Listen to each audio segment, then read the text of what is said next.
Thank you very much for this invitation. I'm very happy to be here, and I got an idea of the openness and the quality of relationship you established here last evening. I really was impressed about the closeness and the deep discussions that you have. So this is what I will be talking about.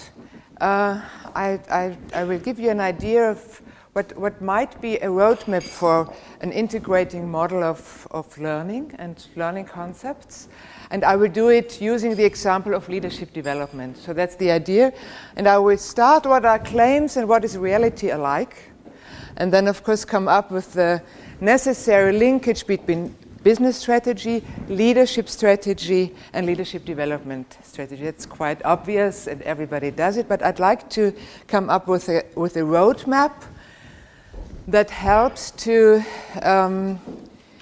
position yourself in which level of complexity are you working, and what are the needs, because it's such a heterogeneous environment that you work in, and I think it's very important to be very specific, to link to it, to challenge it, but not to forget that you need the cooperation of the stakeholders around, and you have to link to the dynamics. And then I will discuss what are the trends that shape business, and what are the trends that shape leadership, and therefore have to somehow shape the content and the how of leadership development, and the government model of leadership development, come up with pioneer examples, and then some basic design principles of how to stretch, develop, position your concept of leadership development. So, coming up with some claims, I took two representative requests we got during the last year. The first one was in an international company asking people to be international leaders. Everyone working, being responsible for his or her country, and they were asked to stop competition, develop new ways of cooperation, think entrepreneurial, build up drive, trust, and passion. And the second one, not somehow similar. The focus here was a company that worked in a stable environment for decades, and since 2008, the market really became very VUCA. I'm sure you are working with the VUCA abbreviation, so volatile, uncertain, complex, and tons of ambiguity. So the idea was to take over a global perspective, to be able to work and to lead in a volatile environment, and so on. The important point, what came up, and they really were representative. We established a task force and to understand what are the demands and what are the realities of leaders. And so these are from open interviews we did with leaders from different companies. And for example, the silence was even a kind expression. There was so often people said, we have leadership programs, lots of, but the main point is that there's no open dialogue between the board level and the direct reports of the board, and everything gets lost here. What's going on in society is a kind of, and in the world economy, is a kind of evolutionary transformation that is reflected in the inflation of change initiatives we have in the companies, and the challenges leaders have to face. And somehow, one of my points will be that the learning and development agencies inside of companies somehow have to find answers to that. And sometimes, when people talk about we have to support, generate new business models in our learning and development area, that's true. But maybe before you start doing that, you have to create a space where people can recreate, they can reflect, they can recharge, stuff like that. People say we start, but the wheels are already skidding.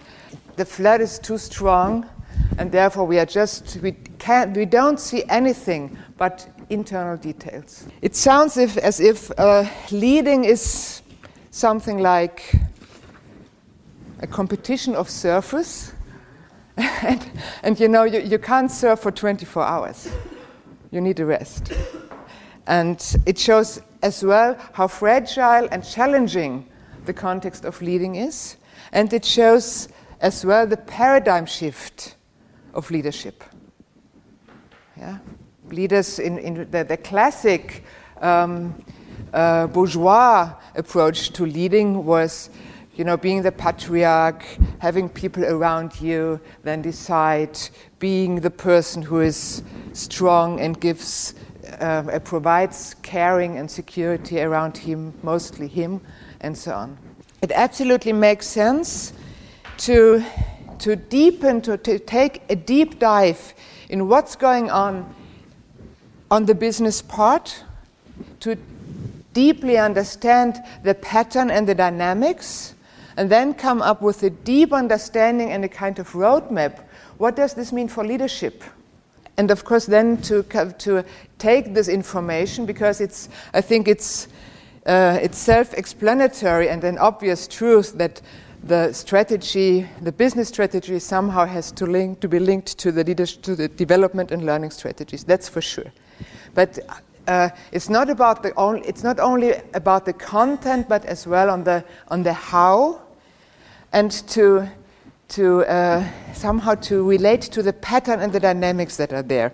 And the piece in the middle, I think there's much going on here in the leadership strategy area, and there are very interesting pilots already in place. What I'd like to come in with is a model which I like very much. I don't know, maybe some people know it. It's from Snowden and Boone, and it differentiates between different levels of complexity within a company that, of course, then need different types of leadership, create different dynamics within companies, and at the same time then, of course, create different needs for leadership development. We have the situations in each company that there are leadership or situations or decisions to be taken in each of these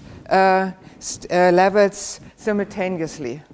So the point is that it's very relevant that leaders have the ability to differentiate, to judge very fast what level of complexity am I working in. And I'd like to give you some ideas about these different stages. Simple is, for example, if you have very clear links between cause and effect. So you have right or wrong. Leadership just means command and order and command. Very simple environment. Yeah. There are situations. For example, it might be in accounting or everywhere where you have standardized processes that are working in under very stable circumstances. Number 2. Complicated. Different situation. To give you an example, if a car is broken, that might be complicated. There might be several right solutions, but it's about the known unknown. So if you have the leader's task is to gather experts, the right experts, to get maybe input from stakeholders from outside, to come up with workable solutions, but it's an expert job, so you need expert teams. There might be multiple right answers. The stage 3 and 4 are the more challenging ones. Complex is about flow and uncertainty. You deal with the unknown unknowns. There is no right solution. There might be solutions that fit. We often know, if it's about to decide in this context, we might know which step or which state is better than the one we have, but we don't know what is right or wrong. That's a very important difference, because it's clear for everybody that life is a very uncertain business, as we all know, but we don't know in every second, and we are longing to sometimes to have it different. So what's important here is to deepen the understanding what are patterns that are in place, and it's important that leaders create platforms for co-creation, to trust, to develop trust, and to allow open outcomes. You don't know what the outcome will be, and that's, if you compare that to classic or traditional leadership development seminars where people say, if this happens, you have to do this, and so on, you feel the gap. And it's obvious that stage level 3 is getting more and more relevant. Yeah? Just to give you an example, solution business, from a business perspective, is a very good example for complex environments. You have to create solutions with suppliers, the customer itself, your contribution, in order to develop what fits best for the customer. By the way, creating leadership development programs is such a thing as well. You're working in the solution business, in fact. Yeah. Strategy work, perfect example for this stage. Stage number 4, the chaotic one. This is very different. If you have a chaotic situation, there are no patterns. Nobody knows what's going on. Remember 9/11, that's the perfect example. Or remember the breakdown of Lehman Brothers. Never happened before. If leading in number 3 means to create platforms for co-creating and coming up with a solution business, leading here means first to just come in to create clarity, to say, here I am, and to act, come up with quick actions. And it's important not to mix up this chaotic context with crisis. Chaotic situations might have the character of crisis, of course. But my point is that in this chaotic surrounding, you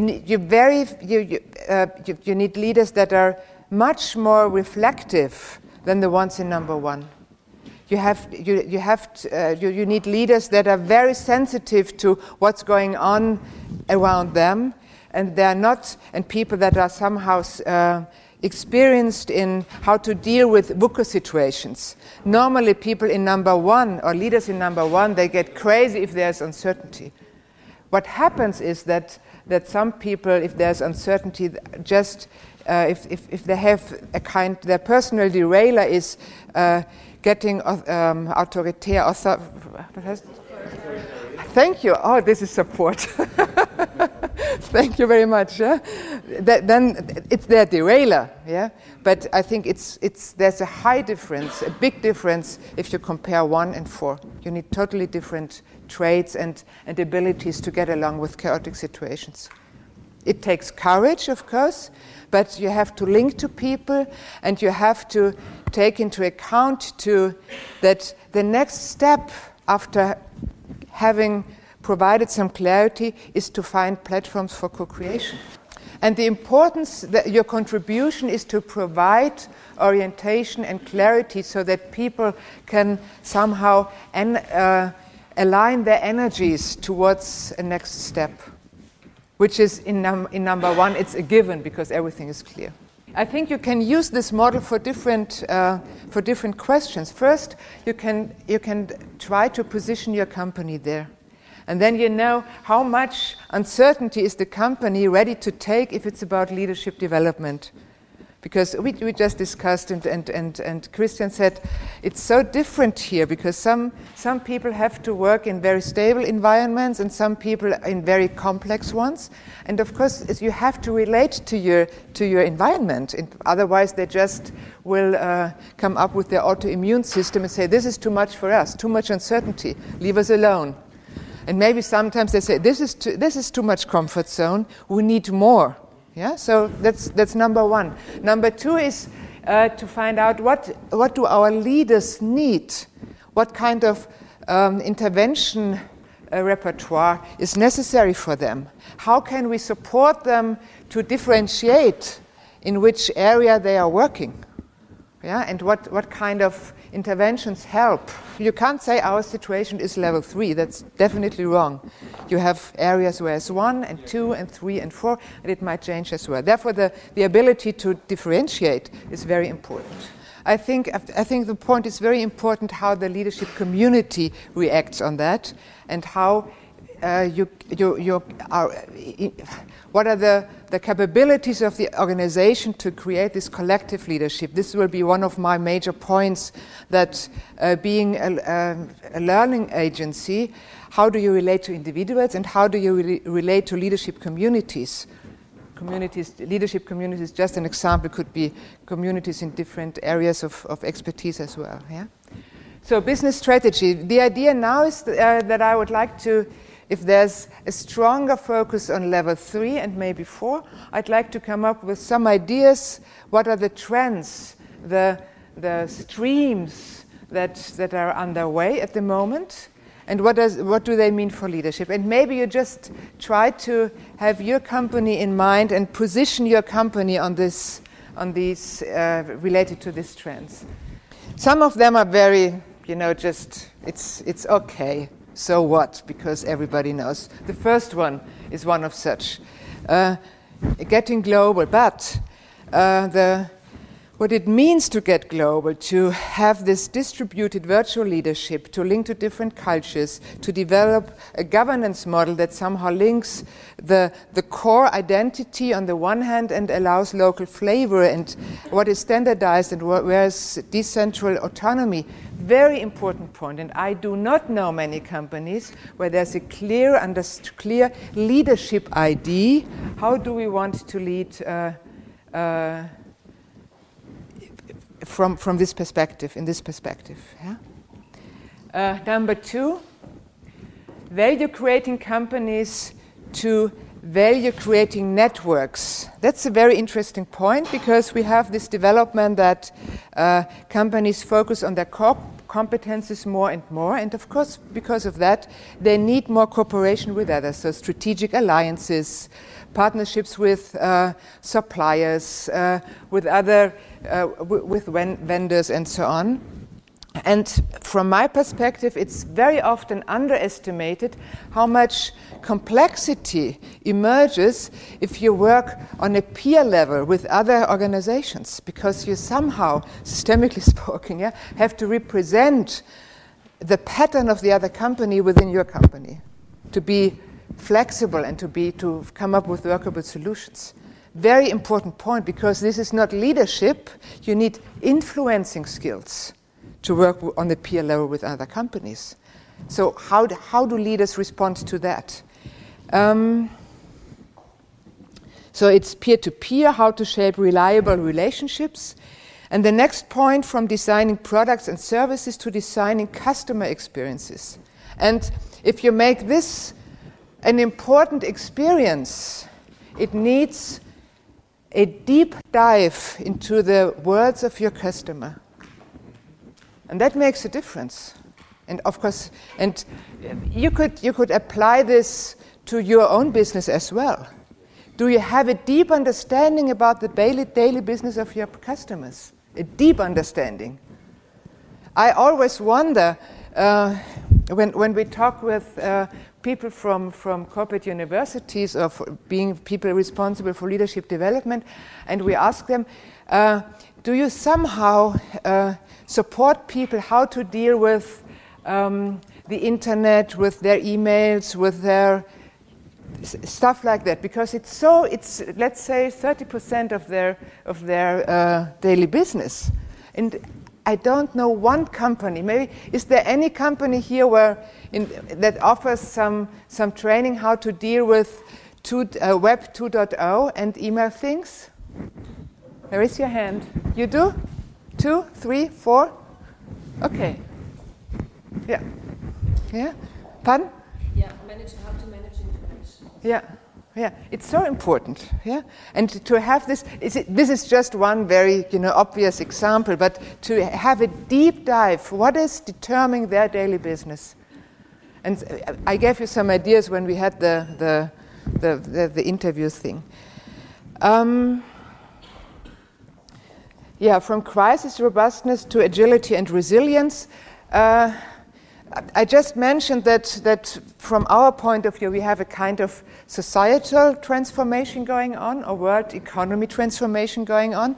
And I don't want to come in with these buzzwords, the uprising, BRIC economies, and so on. But it happens, and everybody feels it in his or her organization. So, and the turbulences will stay, they will remain. Therefore, it's important to develop organizations and strategies that are agile. That means that they are ready to be adapted quickly and flexible, that you have a responsiveness in your organization. And this, from my perspective, needs new content for leaders. Another understanding of how to develop strategies. Another type of paradigm as well, because it could mean that you, for example, have less efficiency, maybe less growth, because you invest in an agile strategy. So, yeah, because and you have less risk for that. Stuff like that. I'm sorry, I have to go back. Transparency, I think, is very clear. The experience that you and your company are more transparent than ever due to Facebook, due to the internet, due to whatever. We just had a talk, Thomas, yesterday about the chief of the Raiffeisen International, who is he's one of the most well-known top managers in Austria, and he has really moved his company forward, being very innovative, and there just had been some problems and some questions about his private investments, so he stepped back within 1 week or so. Less than 1 week, yeah, and so the transparency thing is very important. I had a conversation with a HR manager from Daimler, and she said she gave me the allowance to talk about that. Yeah, and she said what happens more and more is that we have people that apply for jobs, and the contract is ready to be signed. And we had 2 cases where they just didn't return the contract, and then we called and they said, "You told me this and that, and I just checked it on Xing, on LinkedIn, and people told me it's wrong, so I don't come." Total transparency. This has some challenges, creates challenges for the authenticity thing and for the linking of internal and external communication. From deciding and implementing to co-creation, I don't have to explain this anymore. You remember just stage number 3. And from hierarchies to communities. That's a very interesting part, because the important thing is that communities, specifically self-organizing communities, have so much power and so much potential, positive and negative one. And at the same time, these communities, of course, provoke hierarchy. Because, it's not, if the community is very strong, then, yeah, we have examples in the political area, and we have examples in organizations as well. So if you take this and just put it into a nutshell, what does this, to bridge the next chapter, what does it mean for leadership? And we come in also with the Web 2.0, because you're at Adidas so a kind of pioneer in this area, and Roland wrote this very interesting article about social media literacy as a must. So this is, to put it in a nutshell, these are the important trends to deal with an open, transparent and sharing environment, new communities, speed of interaction, and sense-making, identity, and trust are challenges and enablers at the same time. This needs somehow new theories for leaders, new roadmaps, and of course it needs practice, practice, practice. They have their work to cut out for them. They have a lot on their hands.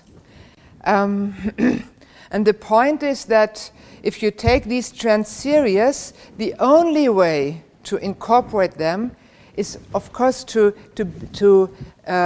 recheck your inner landscape and the assumptions you have. But more important, the only way to learn them is to do them, and that has some important implications for leadership as well. My point is, of course, you have to recheck the underlying paradigms, and you have to develop, for example, to decide what's the level of complexity. And but the point I would like to make that to be fit to act under these circumstances, it can't be done without practice, because it's trial and error, and you have to. That's the message I would like to give. To put it in a nutshell, these are the most important trends shaping leadership if we have this movement to level 3 and 4. And I'd just like to comment them very, very briefly. A drive to build and grow things. This is what we mentioned, this entrepreneurial maker instinct, to have an idea, how can I. And the important thing is that this trait is becoming more and more important on the different levels of leadership, not only the top. So this entrepreneurial spirit, what is the situation now, and how can we, in an entrepreneurial way, move on from here? Creating sense and develop a storyline. I think, and I guess you can relate this to your own experiences. There are so many change initiatives going on and so many things that it's important to have a kind of meta-communication that combines these episodes, because if not, we say, okay, we do this change and this, but there's no story that combines them, that creates connection. Very important point. Yeah? So creating sense in times of turbulences and chaos, totally important, because it helps people, if things feel to be uncertain, to monitor themselves on their way. The networking capability and to create commons, that's a new thing, because you remember when we talked about the value creating networks? It's a new thing it's different if you work across silos and across levels in the traditional organization compared to working in a network, establishing workable solution and reliable partnerships with stakeholders. So to develop these competencies, how can I develop a network? Yeah, and I guess yesterday I remember you talked about the network Roland established here. So maybe you could be a role model for that. Yeah, I think it's, yeah, what platform is needed? What attractors do you need? How often do you need that people really meet with each other and have benefits from one another? It's a different type of capabilities and of leadership here. Rapid prototyping and co-creative capabilities.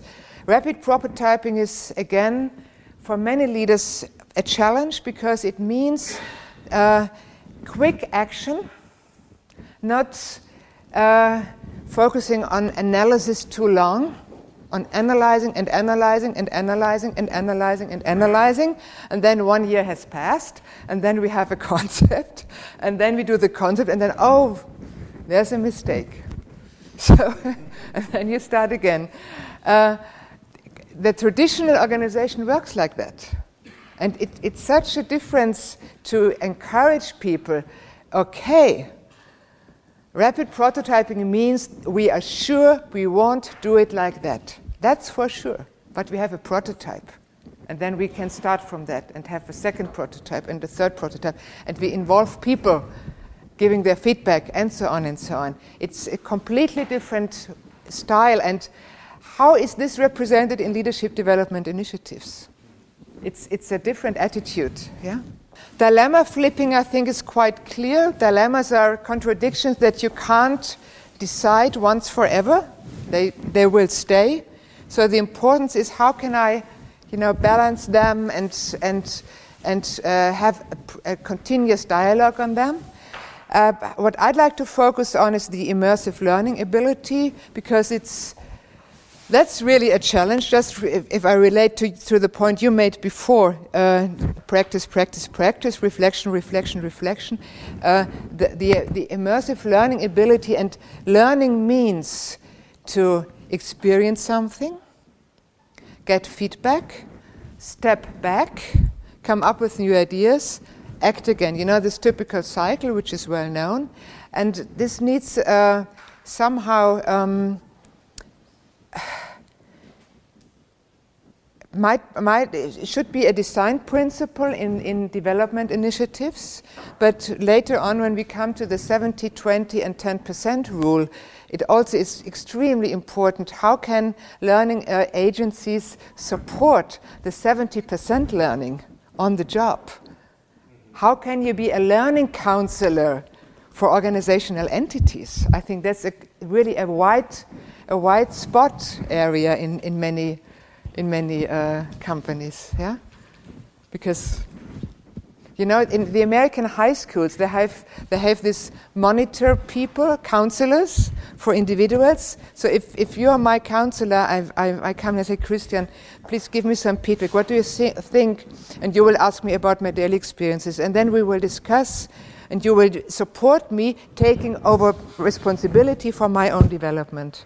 And if you're a learning counselor for our entity, you will visit us and maybe stay with us for 1 or 2 days, doing interviews with us, finding the critical situations that really are driving our success, and then come up with, okay, I would like to give you some ideas. How can you promote learning and sharing on these ideas? And then it's left to our self-monitoring and self-organization.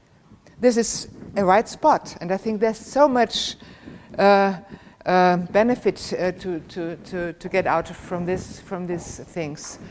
So we just discussed what does it mean for leaders as an individual, and the second point I'd like to come with, and we are in the second bubble, the leadership strategy bubble. What does it mean for the leadership community? And the image I would like to come up is that leading is a kind of high-performance team sport. So if you just focus on individual leadership development, you have maybe good players, but how much are they trained to play together? Yeah. And if you look, I have some football experts in my team, and they always give me examples about the new era of football. And they say it's not about stars. It's not only about stars. Let's keep it that way. But it's specifically about how does the team play together? What are the routines? What can they rely on? Is there trust and openness? I had just one moment. I just would like to finish the example. I had a board member of a big company. And there was a dialogue between the board and the next level. And now I need, Roland, again, I need your support in translation. And the board member said, please stop throwing Wattebäuschen. Cotton pads, yeah? So he asked his people, yeah, thank you. He asked, please, hey, let me know what you're thinking. I want feedback. Yeah, because everyone was so polite and and when they turned back and during the breaks, they said, "Oh gosh, I hate it. What are they thinking? They don't understand," and so on. And I think to have this on the agenda of learning agency would make such a difference. But it needs courage. It needs the ability to it needs, as a kind of foundation, it needs trustful relationships. Yeah? And of course it needs somehow a roadmap that you can bring in. What is the added value of a functioning leadership community? Yeah, but for example, if you compare the typical leadership pipeline programs, I think they are important because on different levels of leading, you still, in many companies, need different levels of capabilities. That's still there.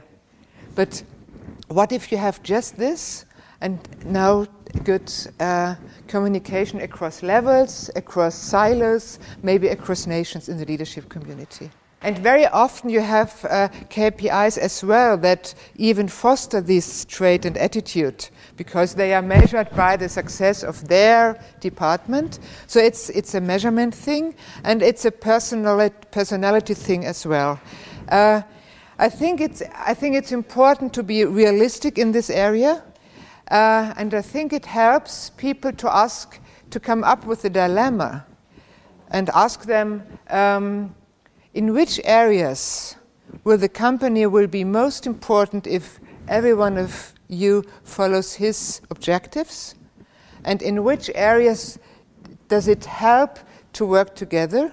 And then really very hands-on try out the questions where they need each other. But it needs strong, again, if you focus on that as a learning agency, you have to be well accepted. It's a step-by-step thing, but I think it's totally important to address this point. I would like to present two initiatives that somehow try to integrate these different new challenges. It was an initiative for HR business partners as leaders. And the idea was, and I think this, we did a diagnosis in the beginning, and then we came up with 5 modules after the kickoff. The kickoff was about, which is not mentioned here, yeah? The kickoff was about teaming. All the HR business partners took part.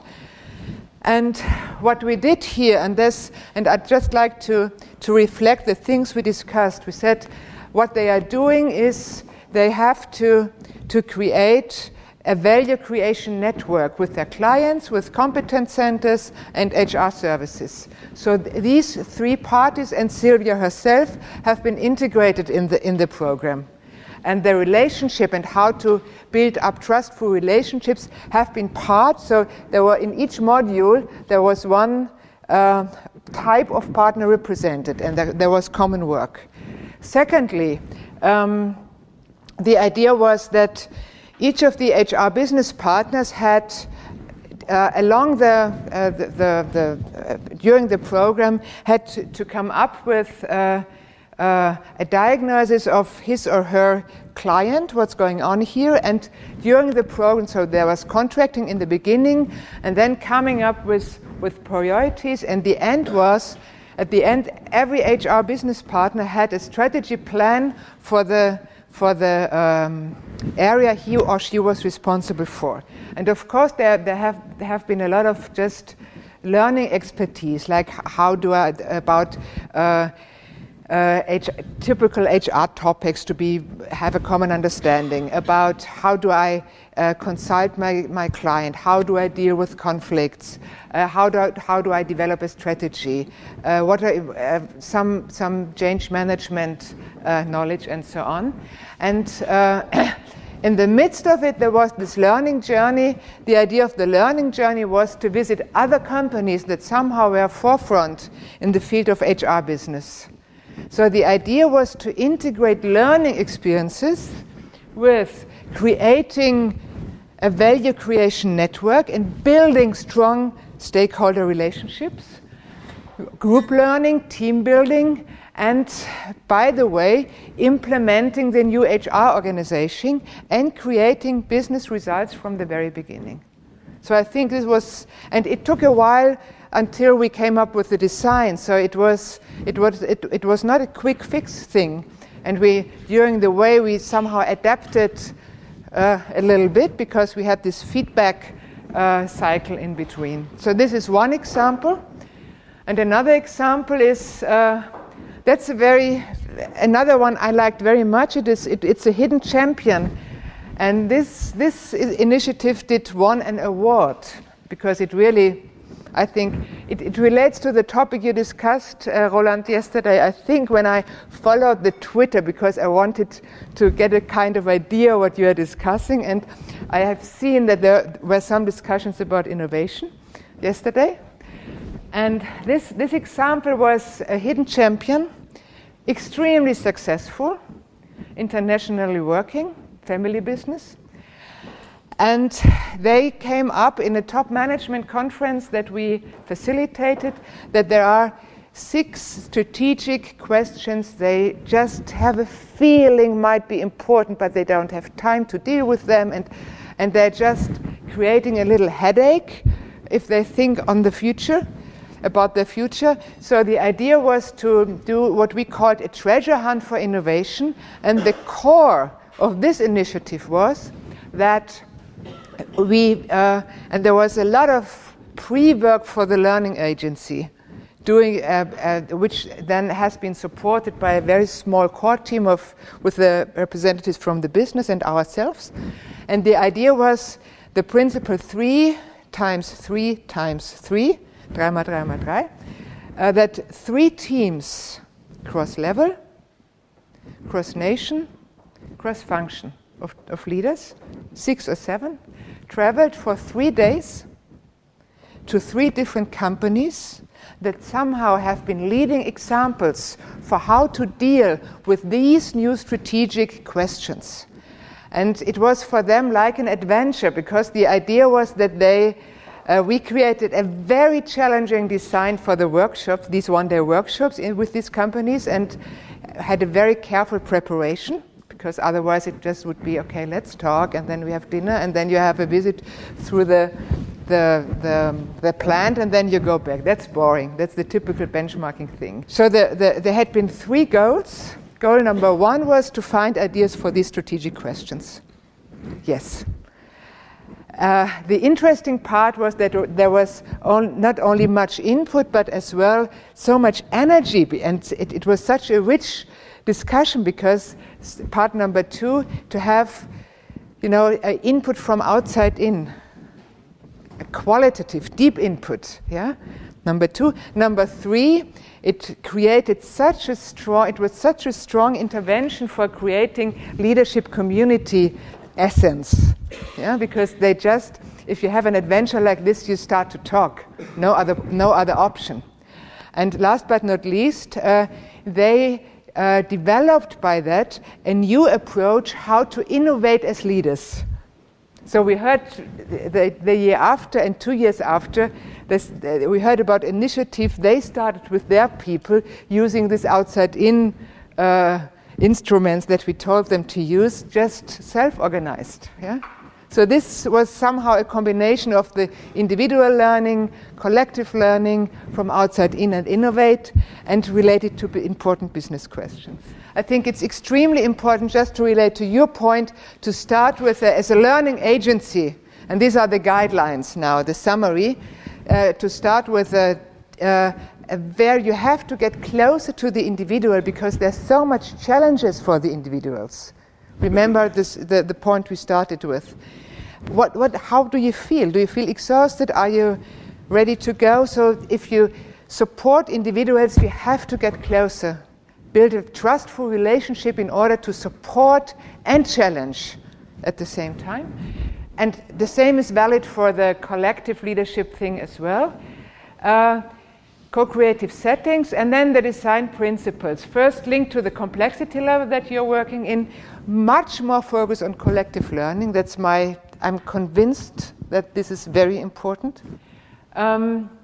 Use settings that are itself emergent and open to the outcome. That's a challenge, because it means that you invite people to an insecure setting. So on the other hand, you have to build safe places that allow that. So I think this help people in the 70% area is so important. There's so much to do there, specifically combining it with 2.0 opportunities. There's so much potential there. And to create hybrids that link learning experiences with other in order to reflect this complexity thing. And my point is not to be as complex as possible, no, but to find out what would you like to focus. That's the important question. It's easy to be complex. It's more challenging to focus what is the most effective combination of these functions that I very much like your article about the different streams of how to position yourself as a learning entity. Thank you very much.